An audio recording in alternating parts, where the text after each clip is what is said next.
computer. Voilà, ça enregistre. Alors maintenant, j'ai envoyé sur le WhatsApp le texte Ah, que nous étudions. Donc, en principe, vous devriez pouvoir le prendre dans le WhatsApp parfait. et le partager. Ouais. Ok. Par contre, juste pour qu'on sache, votre téléphone là, il est connecté sur le Wi-Fi de la maison? Oui, oui, il est connecté sur le Wi-Fi. Ok, alors ça veut dire que vous avez un virus sur votre ordinateur. Parce que là, Comment? ça veut dire que vous avez un virus sur votre ordinateur. Parce que le 0004 là, qui envoyait du trafic malicieux que votre antivirus a découvert, il est manifestement pas ailleurs sur le réseau puisque votre téléphone, il arrive à se connecter, il est très très fluide. Donc il a toute la bande passante pour lui tout seul. C'est donc que c'est votre ordinateur qui a un virus et qui s'auto-gênait. Vous voyez ce que je veux dire? Donc il faudra après que vous lanciez un long scan antivirus complet avec votre antivirus. Bref, du temps, je vais aller chercher le truc. Hein, Bon, alors attendez un instant. hop, hop. Mon antivirus me dit Device Restart Recommended.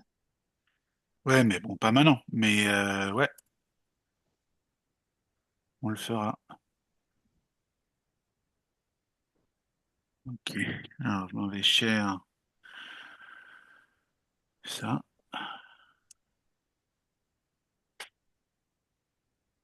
Et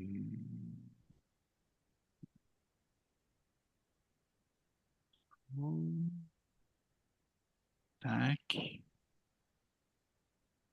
Hop. Bon,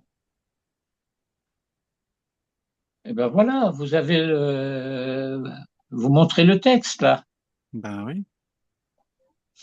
Bien. Alors, je reprends donc le texte du Maral qui se trouve un peu plus bas. Là, vous avez seulement la table des matières, si je puis dire. À la page suivante, le commentaire du Maral commence. Voilà. Et donc, les premières lignes que j'avais commencé à lire, Alors, Altara excusez-moi, j'en profite puisque c'est moi qui partage pour vous montrer que, vous voyez, quand vous partagez aussi tout votre Word, etc. Et ce que vous pouvez faire, c'est, en fait, en cliquant ici sur cette petite flèche, eh ben, vous masquez le menu et ça vous permet d'avoir un écran beaucoup plus grand. Quand Oui, votre écran est petit, c'est ce que je fais souvent. voilà. C'est ce que je fais souvent.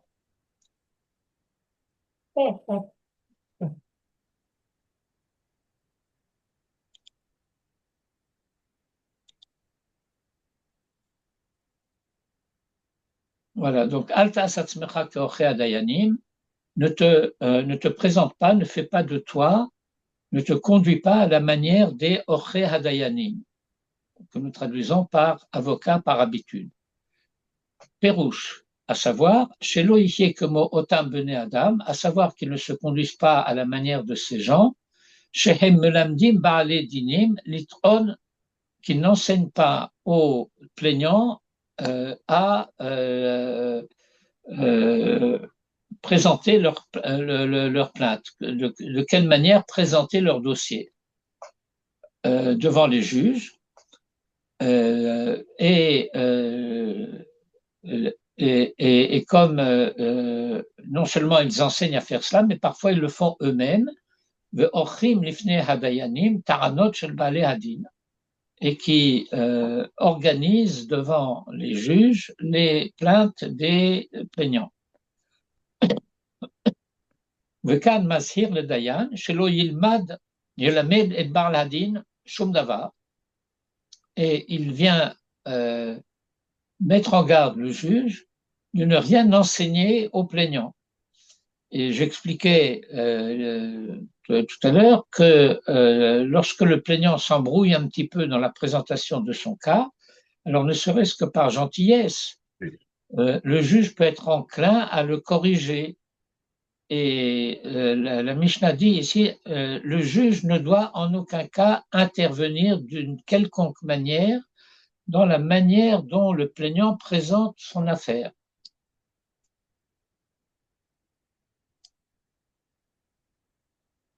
Ubeperek entolin, et le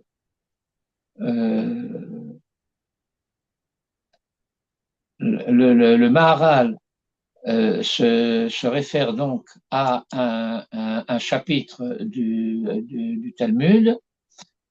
Alors, je voudrais rappeler un point, comment dire, qui est un point de connaissance, si j'ose dire, de la technique, des modes de l'étude.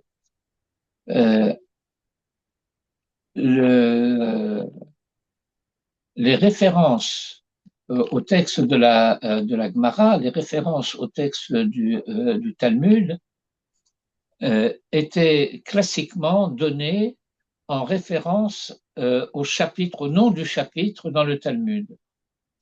Ce n'est que beaucoup plus tard que lorsque les éditions imprimées se sont standardisées, qu'on a commencé à donner de manière plus systématique les références par page dans la Gemara. Alors, en l'occurrence, ce chapitre Entolin, c'est dans le traité de Shabbat, vers la fin du traité, à la page 139. Et donc, Beperek Entolin, Mashma, Sheba'ale Dinin Hayut Toranim Be'atzman. Alors, le texte de la Gemara laisse entendre que, à l'origine, les plaignants présentaient leur cas eux-mêmes. Et c'était le cas général, mais que d'autre part, il y avait aussi le fait que parfois, il y avait des avocats qui présentaient les revendications. Et en appuyant ces revendications, en les présentant d'une manière qui les renforce, qui les justifie, ou qui leur donne du ta'am. C'est-à-dire que lorsque le cas va être présenté dans un vocabulaire juridique, autrement dit traduit en termes professionnels, il va être plus convaincant, il va avoir un caractère plus solide que dans le bafouillage du plaignant qui va dire simplement ma clôture, mon champ, ma porte, que sais-je. Et c'est la raison pour laquelle, ou le chach nikraim orche hadayanim, et c'est la raison pour laquelle ils sont appelés les orche hadayanim, ceux qui organisent, qui présentent le dossier au juge.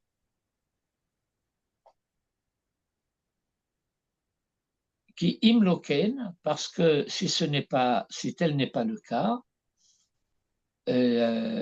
hare yesh basé mipihem velo mipi acher.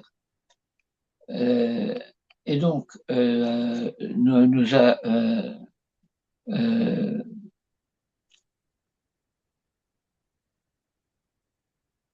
a priori, il ne devrait pas y avoir de tiers entre le juge et les plaignants.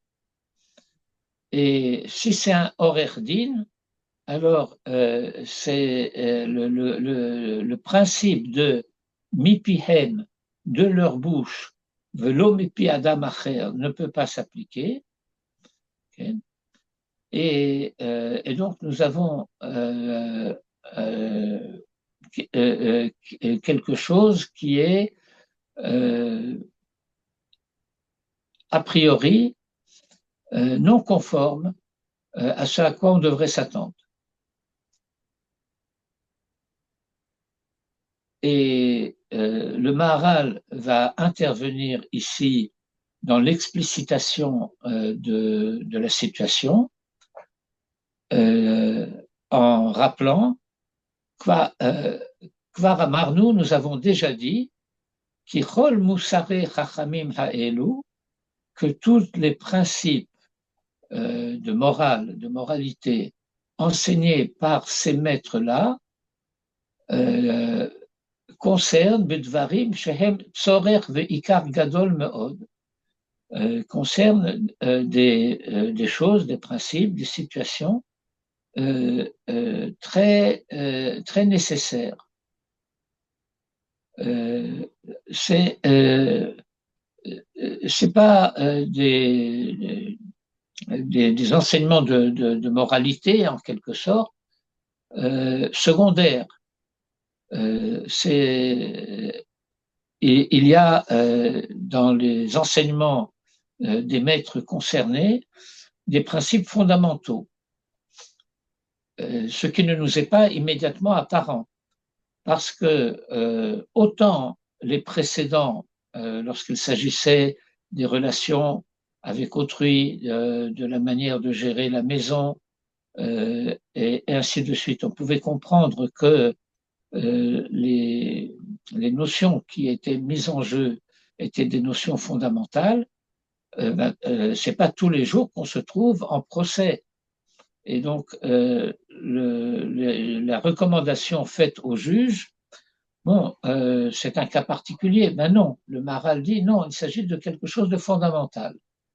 Kvar amarnu ki kol musare chachamim ha'elu, que tous les principes enseignés par ces maîtres-là, bedvarim shehem tzorer ve'ikar gadol me'od, concernent des choses qui sont indispensables et qui sont des principes extrêmement importants. V'ra'a Yehuda ben Tabai. Et Yehuda ben Tabai a constaté que cette chose-là, ou mirchol gadol etzel bnei adam,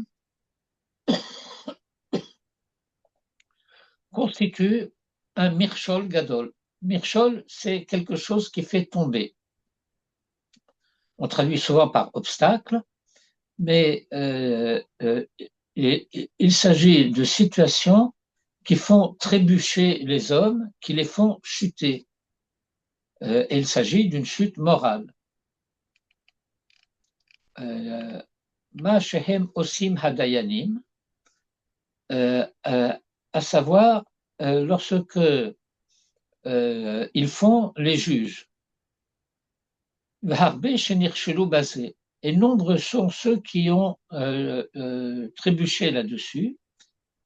Afilu chachamim v'tzadikim gedolim, et même des sages et des tzadikim gedolim. Je voudrais apporter une précision de vocabulaire concernant le terme de tzadik, des tzadikim. Bien entendu, vous le savez déjà, on traduit par les justes. Mais quand on parle de juste en français, cette notion est rapportée de manière quasi automatique dans la conscience française à la notion de justice, alors qu'il faut la rapporter non pas à la notion de justice, mais à la notion de justesse. Les tzadikim, ce sont ceux qui agissent justement, à savoir qui font ce qu'il faut, quand il faut et comme il faut. Est-ce que c'est plus qu'une nuance, est suffisamment clair que lorsqu'on dit un tzaddik, un juste, il ne s'agit pas de quelqu'un qui agit avec justice, mais avec justesse. Là, vous m'entendez là quand je vous parle? Parce que moi, je ne Oui, vous oui, entends pas me répondre. Oui, oui, oui, oui, c'est bon. oui, OK. Et donc, Afilu Chachamim v'tzadikim gedolim peuvent errer, se tromper, faire erreur dans ce genre de situation. Que de ita beperek la'ara shenitpatta, comme cela est rapporté dans le chapitre, dans Maseret Ktuvot 52b, dans le chapitre de la jeune fille qui a été séduite, et où la Gemara dit Asinu atzmenu ke'oche hadayanim, nous nous sommes conduits à la manière des avocats.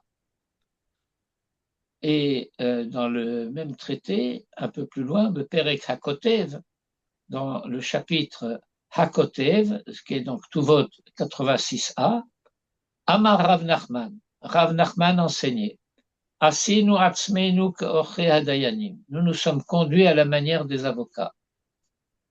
Haré, il apparaît donc, qui Rabbi Yochanan Amar al-Atzmo, que même Rabbi Yochanan, qui est le grand maître du Talmud de Jérusalem, et qui est un Tana, un maître de la Mishnah qui apparaît très souvent dans le Talmud Bavli lui-même, que Rabbi Yochanan déclare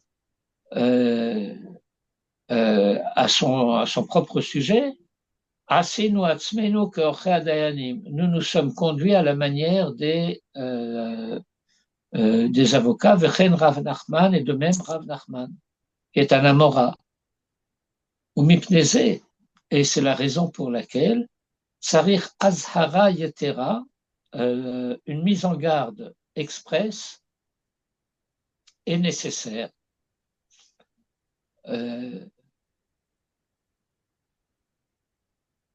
Qui b'me'at dibur shehu medaber, parce que en peu de mots qui sont prononcés, mipneze tzarich ashara yetera, qui b'me'at dibur shehu medaber, na'asa ke'oche hadayanim. Il suffit de très peu de mots prononcés par le juge pour qu'il se présente comme s'il était non pas le juge, mais l'avocat. Comme ce n'était pas le juge, mais une partie. Et donc, il déséquilibre la situation. Vehu asur b'mishpat uvedin. Et ceci est interdit, aussi bien en droit que en comment dire, de droit et de fait. Shehu davar gadol, parce que c'est important que shehu meshane dvar hamishpat vehadin, lorsque en intervenant dans la manière de présenter l'affaire, eh bien, on change les données du procès.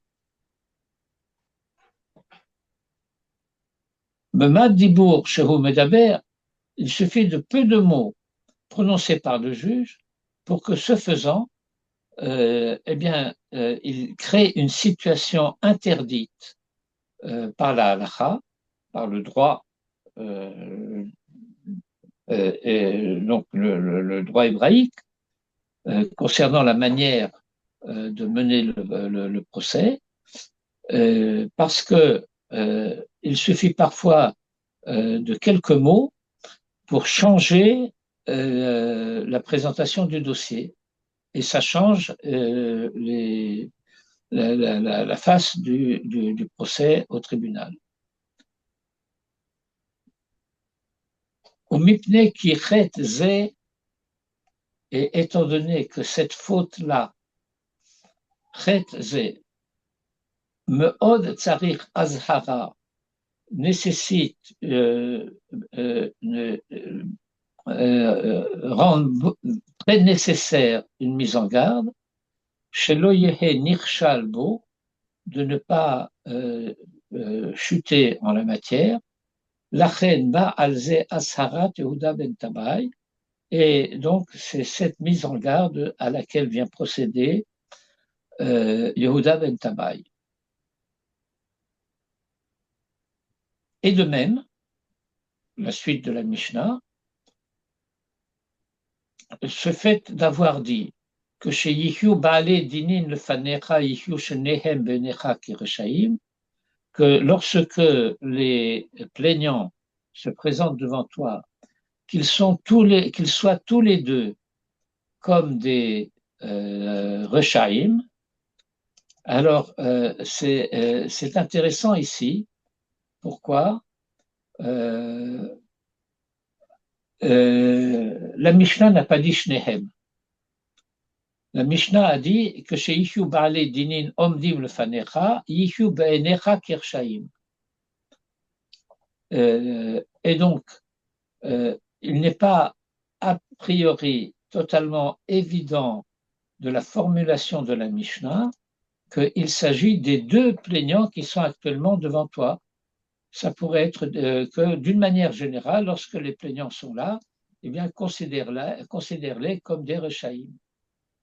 Mais le Maharal veut qu'on ne commette pas d'erreur dans la compréhension de la Mishnah. Il s'agit de deux plaignants et les deux ne peuvent pas avoir raison simultanément, ensemble. Il y en a un qui a raison et l'autre qui a tort. Mais dans l'a priori du juge, les deux doivent être considérés comme ayant tort. Et non seulement cela, mais d'une manière concrète, réelle, tous les deux peuvent être de bonne foi. Tous les deux peuvent être convaincus d'avoir raison. Mais lorsque la Mishnah nous dit considère-les tous les deux comme des Rechaïm, ça veut dire considère-les tous les deux comme de mauvaise foi. Ton a priori en tant que juge doit être de considérer que tu as affaire à des gens qui trompent. Ne serait-ce que parce que peut-être quelqu'un se trompe, et même s'il se trompe de bonne foi, il se trompe. Et donc c'est un trompeur. Et, Manitou avait l'habitude d'expliquer de manière extrêmement sévère cette notion de se tromper. Il disait, bon, la grammaire et la syntaxe française nous obligent à dire que quelqu'un se trompe. Et on entend par là qu'il a fait erreur. Mais littéralement, ça veut dire qu'il y a une certaine instance de la conscience qui est trompeuse et qui commence par tromper qui? Soi-même, et qui fait de soi un trompeur.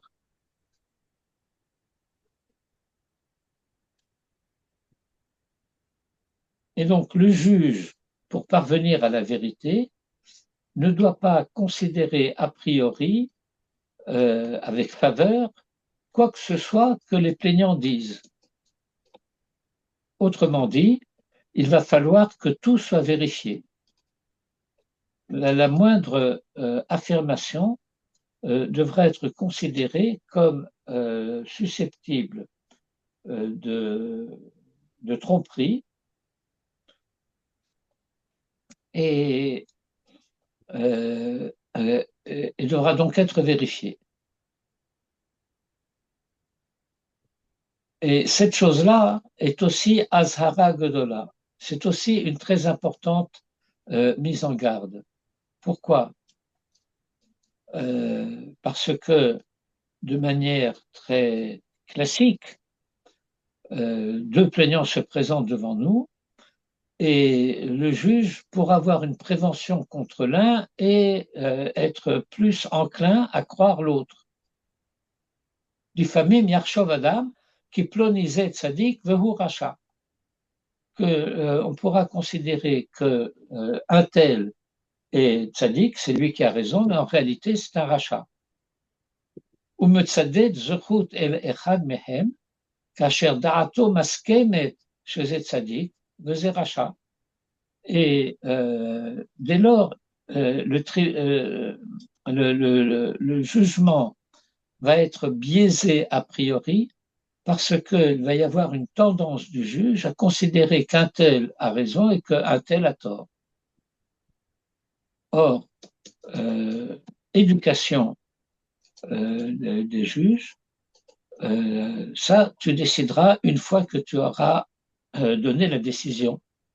C'est quelque chose qui appartient à l'après du jugement, pas pendant le jugement ou avant le jugement. ומצדד זכות אחד מהם, כאשר דעתו מסכמת שזה צדיק וזה רשע. ועל זה אמר, et c'est à ce sujet qu'il a dit, שיהא בעיניך ששניהם רשעים, que les choses apparaissent à tes yeux comme si tous les deux étaient des רשעים. ששניהם רשעים. Alors, tu pourrais dire, il y aurait une autre manière d'équilibrer la justesse du jugement, c'est de les considérer comme ayant tous les deux raison. Pourquoi tu veux considérer qu'ils ont tort tous les deux?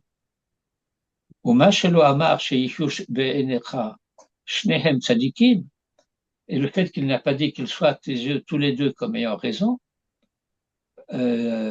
parce que si je considère qu'ils ont raison, je ne vais pas scruter la véracité de leurs affirmations. Chez Imken, lo yarpos beta'anotehem. Je vais prendre ce qu'ils me disent tous les deux pour argent comptant et c'est une erreur. Ve'adun kol echad le chav zekut. Et à chaque fois que l'un parlera, eh bien, si je les considère tous les deux comme tzadikim, eh bien, lorsque l'un parle, je dirais, ah bah, c'est lui qui a raison. Et lorsque l'autre parlera, je dirais, ah bah, c'est celui-là qui a raison. Et en fait, je ne fais pas avancer.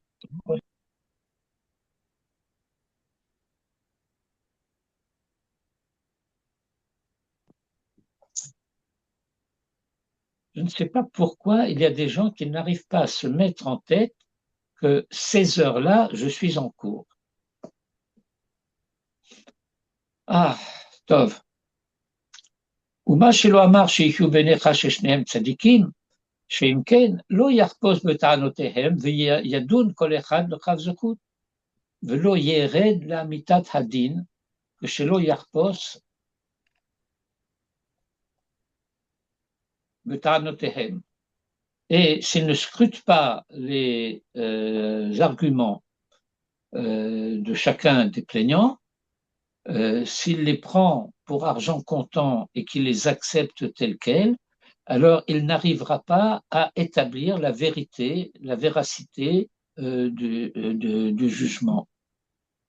Autrement dit, lorsqu'il arrivera en fin de compte à une décision, ce sera une décision subjective et pas du tout une décision objective. Aval que sheshnehem be'enav kirshaim, mais s'il considère les deux comme des hors-la-loi, comme des hypocrites, comme des trompeurs, il va examiner leurs arguments, yechapes beta'anotam, shel kol echad. Alors, les arguments de chacun d'entre eux seront examinés. Uveramaout shel kol echad. Et dans l'éventualité, c'est moi qui ajoute le terme d'éventualité, de la ramaout de chacun. Ramaout, c'est le fait que il y a tromperie. Et encore une fois, ça ne veut pas dire du tout que dans la réalité, les deux peuvent se croire de bonne foi, les deux peuvent se croire ayant raison, bien que nécessairement un a tort. Mais même celui qui a tort peut croire qu'il a raison et ne pas être, au sens habituel du terme, un trompeur. et il présentera son argumentation et ses arguments de manière d'autant plus catégorique qu'il se croira plus honnête. Or, si j'accepte les arguments tels quels, je ne les examine pas. Aval que tzadikim, mais s'ils se présentent tous les deux, si je les considère tous les deux comme des justes, lo yaramik betaanot klal, alors on n'approfondira pas l'examen des arguments, on n'examinera pas du tout la vérité des arguments. Ve'amar, et enfin, il ajoute, troisième élément de la Mishnah, que chez Niftari milfanecha, lorsque ils s'en vont de devant toi, le procès est terminé, Yihyu shenehem que tzadikim, qu'ils soient tous les deux comme innocents, comme tzadikim, comme justes, que chez Kiblu Hadin, lorsqu'ils ont accepté le jugement. Ayant accepté le jugement, alors cela signifie que maintenant, ils sont venus au tribunal en situation de discorde, et maintenant qu'ils ont accepté le jugement, eh bien, la paix a été rétablie. Et la paix ayant été rétablie, alors les deux sont tzadikim maintenant.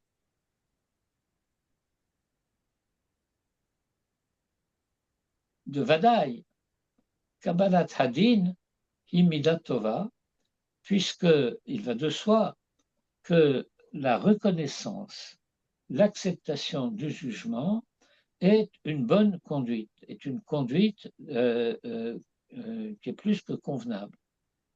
Midatova, qui est Adam roé chova le'atzmo, parce qu'a priori, nul ne se considère comme en faute, comme coupable, toujours traité de Shabbat, page 119, Ulfichach baladin, étant donné qu'il se croit dans son droit, alors il vient au tribunal. V'kacher mekabel ou matzdik hadin. Et lorsque il accepte, il reconnaît la pertinence du jugement qui lui a donné tort, hu ish tzadik, kacher matzdik hadin. Alors en cela, il s'avère, il se dévoile être un homme juste, lorsqu'il considère que la sentence est juste. Veze shamar yihyu be'enecha tzadikim keshekiblu et hadin.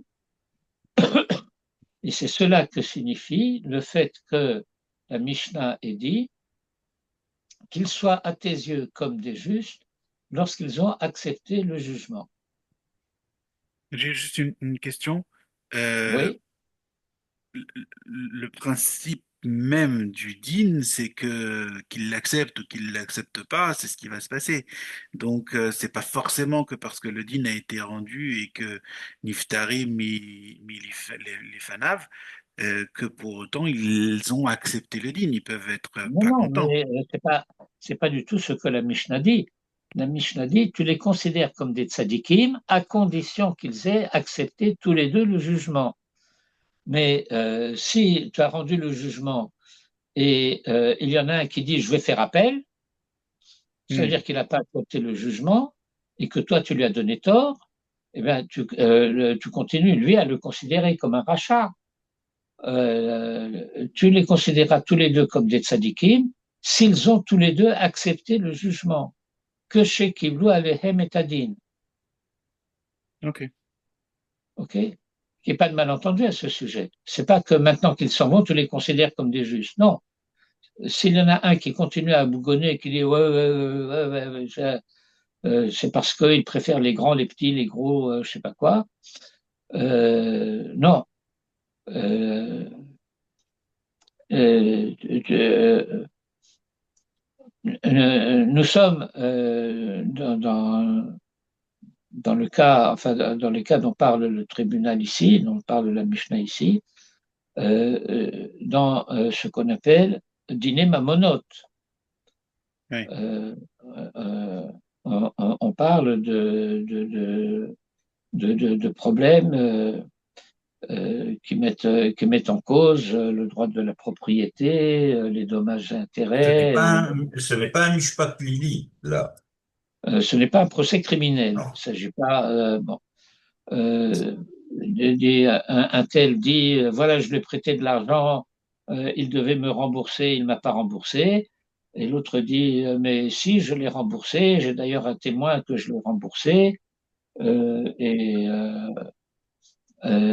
si tu l'as remboursé, il aurait dû te rendre la reconnaissance de dette. Oui, mais on n'avait pas fait de reconnaissance de dette, alors tout ça était verbal. Bon, bon. Ok.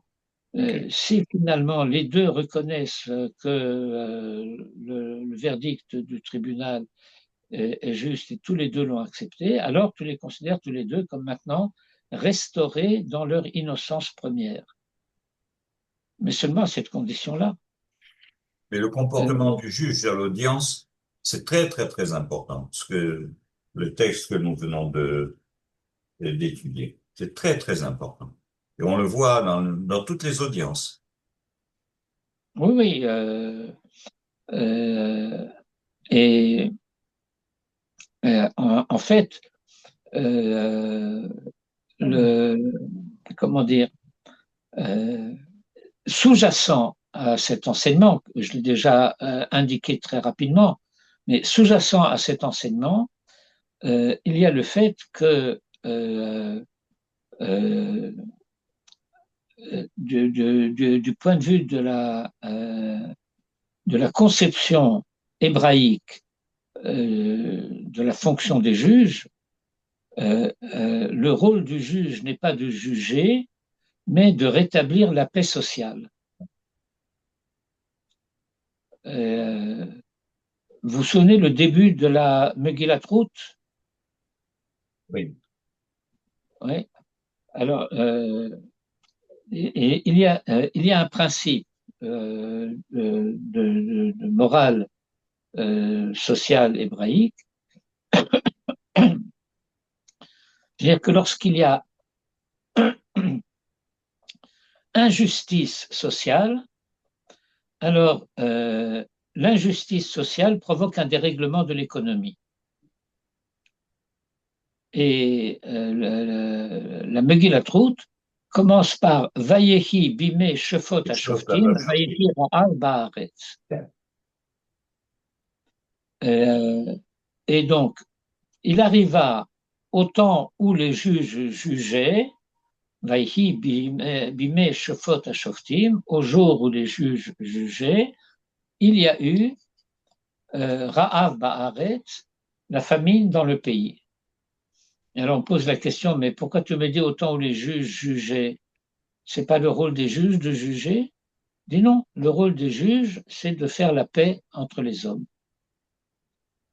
Et compte tenu de cette anormalité de la situation, la tradition nous fait lire autant non pas où les juges jugeaient, mais autant où on jugeait les juges. Vaihi bishpot hashoftim, Hmm. quand les juges étaient jugés.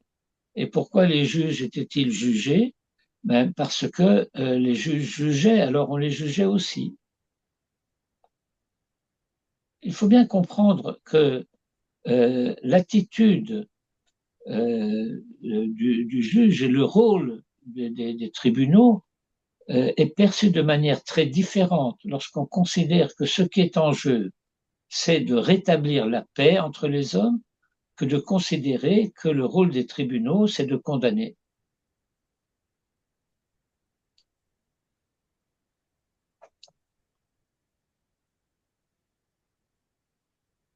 Et le Maharal, qui jusqu'à présent a présenté les choses d'une manière très superficielle, dirais-je, très littérale, va approfondir maintenant l'enseignement concernant l'attitude du juge à l'égard des plaignants. D'ailleurs, à ce sujet, on dit le tribunal de première instance s'appelle Bet Mishpat HaShalom. En France aussi, C'était la justice de paix. Et ensuite, ils ont transformé, C'est exact, c'était le et juge de ensuite, paix. ils ont transformé ça en tribunal d'instance et tribunal de grande instance. Mais c'était la justice de paix. Le rôle du juge étant de rétablir la paix. Oui, D'accord? oui, Et, absolument. même ici, même en Israël, ça s'appelle Bet Mishpat Shalom. Oui. Mais C'est- en Israël, c'est resté Beth Mishpat Oui, c'est Shalom. resté. C'est resté. C'est vraiment dommage d'ailleurs. Et il arrive parfois, il faut le dire, que justement, Bet Mishpat Shalom, il y a des fois des juges formidables qui, qui savent essayer d'établir la paix. Oui, oui. Euh, Faut Moi, pas je me toujours souviens être critique. je me souviens d'un cas où j'étais en Israël au tribunal Oui, vous nous l'avez raconté. Mais, et non, mais c'est extraordinaire que une juge vous dise tu as raison, mais la loi te donne tort. non, ça c'est autre chose. Ça c'est autre chose. Qu'est-ce que vous voulez? Il y a un texte de loi, il y a un texte de loi. Le juge, Il y a un texte de loi. Mais moi, j'ai failli lui répondre, à quoi tu sers, toi, là-haut, sur ton perchoir? a Oui, jugé selon il la fallait lui loi. dire, parce que sinon, on a besoin d'un ordinateur, on n'a pas besoin d'elle. Non, non.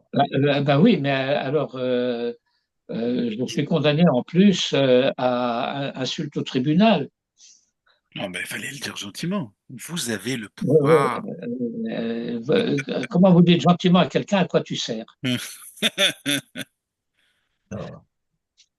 Non, mais parce que la notion même de jurisprudence, elle vient du fait qu'un juge a jugé, qu'il a interprété le texte de la loi dans un certain sens.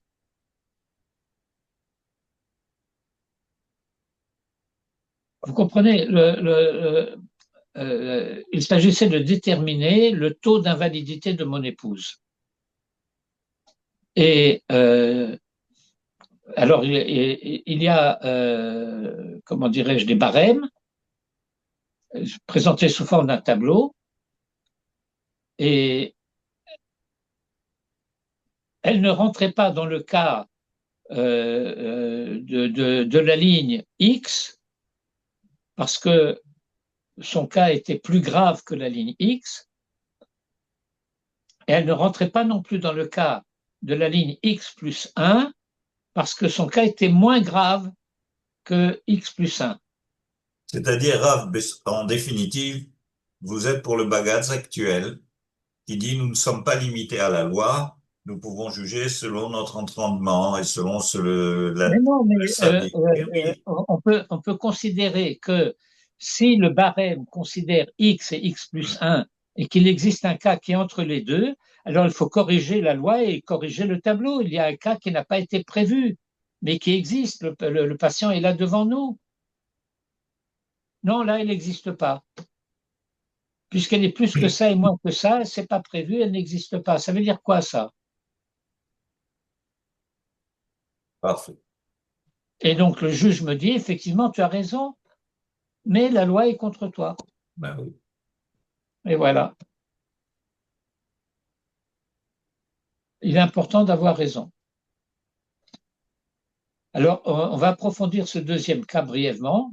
Gam Yeshlomar, il y a aussi lieu de dire que chez Baalé Dinin Omdim le Fanecha, que lorsque les plaignants se trouvent devant toi, Yihu Shenehem ki Reshaim, que tu les considères tous les deux comme des Reshaim. Rotzelomar, et cela signifie de Kevan de Al-Kolpanim, Ha'echad mina Baale Davar, ou Ose Shelo Kadin, que à tout le moins, l'un des plaignants est en tort. Et en fait, peut-être aussi le deuxième, Vechen Baal Davar Hasheni, Kevan Sheyeshlo Dinimo. Autrement dit, dès le moment où ils sont en litige, qu'ils se contestent l'un l'autre, alors aucun des deux n'est prêt à considérer le bien fondé de l'argument de son vis-à-vis. Et donc, il y a lieu, à partir de là, de douter de la bonne foi de chacun. Harehu kamohu. Moi, en tant que juge, je ne peux pas a priori savoir lequel des deux ment. Mais ce que je peux dire avec certitude, c'est que chacun conteste ce que l'autre dit. Et puisque chacun conteste ce que l'autre dit, eh bien moi, je vais les considérer comme contestataires tous les deux.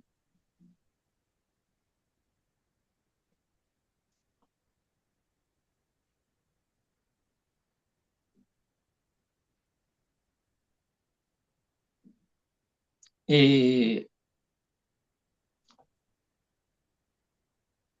le Maharal va apporter un argument juridique de droit hébraïque.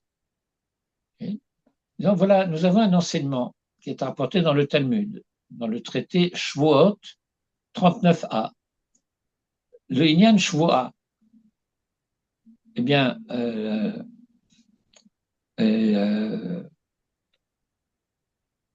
il y a des situations où le tribunal va exiger de chacun des plaignants de prêter serment.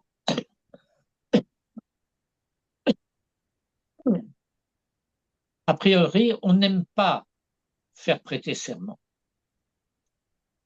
On évite, mais des fois, c'est nécessaire.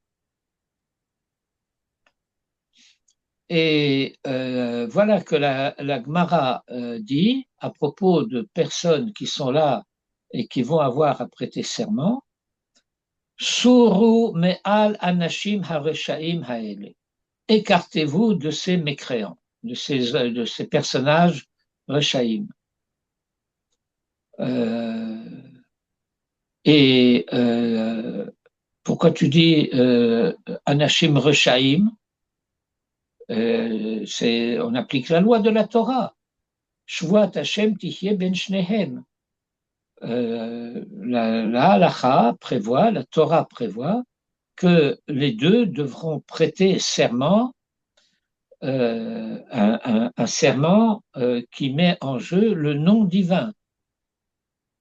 Vous vous rappelez, dans Shvuat Sham, le serment trompeur, le serment vain, c'est que quelqu'un a invoqué le nom de Dieu dans un serment, c'est-à-dire en jurant au nom de Dieu que voilà comment est la vérité, or il ment. Et donc il blasphème ce faisant.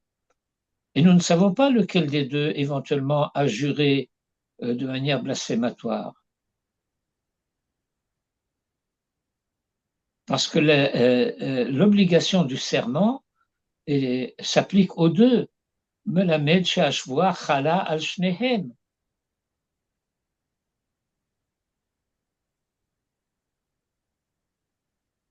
Mais dès le moment où il y a litige, alors on va considérer les deux comme méchants.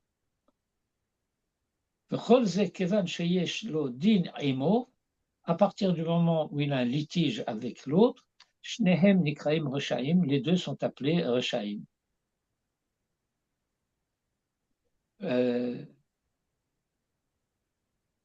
La Torah, la manière de considérer ce que devrait être, ce que doit être, ce que doivent être les relations interpersonnelles dans la société hébraïque et juive, c'est que, a priori, cela devrait être une société sans litige.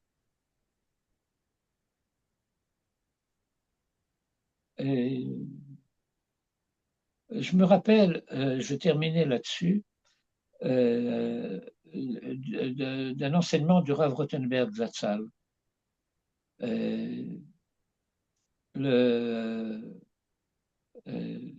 Nous sommes à la yeshiva, et puis un des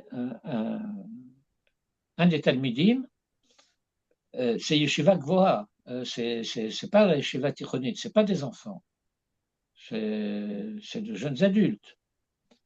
Et il y en a un qui va faire une course, il va acheter du pain. Okay, et puis un camarade de Yeshiva lui dit, ben, est-ce que tu peux m'acheter peu importe quoi, je te rembourserai. Et l'autre lui dit, pas de problème. Et c'est en présence du Rav. Et alors, le Rav leur dit, il faut faire un papier. Et ça veut dire quoi, il faut faire un papier? Il faut faire un papier. Alors on dit, mais pourquoi on fait un papier? On se fait confiance. Il dit, voilà ce qui va se passer. Euh, tu vas lui apporter ce qu'il te demande. Ça coûtait 2 francs, peu importe, 10 francs, ça n'a pas d'importance. Il les a pas pour le moment, il va te les donner. Mais le temps passe et, et puis vous allez oublier tous les deux. Et puis un jour, il va te dire, mais à propos, je t'ai remboursé ce que tu m'as prêté là de trucs. Et tu vas dire, ben, je sais pas, je me souviens pas. Bon, alors je vais te rembourser parce que je sais plus. Et tu vas dire, non, non, pas, peut-être tu m'as déjà donné. Et donc, ce n'est pas parce que l'un dit je t'ai remboursé, l'autre dit non, tu m'as pas remboursé. C'est parce que vous allez être dans une situation où chacun va vouloir euh, payer ce qu'il croit devoir et l'autre ne va pas accepter parce qu'il croit que peut-être il a déjà remboursé. Et cette indécision va rester planer comme un doute sur la relation. Et donc, ce n'est pas nécessairement parce qu'on considère que les deux ont cherché à tromper chacun l'autre, mais même lorsque on va considérer que chacun a voulu payer une dette qu'il peut-être il ne doit pas, et l'autre va vouloir refuser cette dette que peut-être il doit, et que cette indécision et cette, comment dirais-je, ce doute va créer un, euh, comment dirais-je, une ombre dans la relation de manière totalement involontaire de la part des deux parties. Et c'est ça la morale hébraïque et juive. Tov, Adkan pour aujourd'hui. Et j'espère que mon ordinateur acceptera de fonctionner d'une manière plus efficace les prochaines fois. D'accord. Merci, Rav. Des fois chez les Marabes. Eh bien, Merci. non, mais Rav, qu'est-ce qui se passe donc si demain votre épouse sort? Alors attendez, j'arrête l'enregistrement. Oui.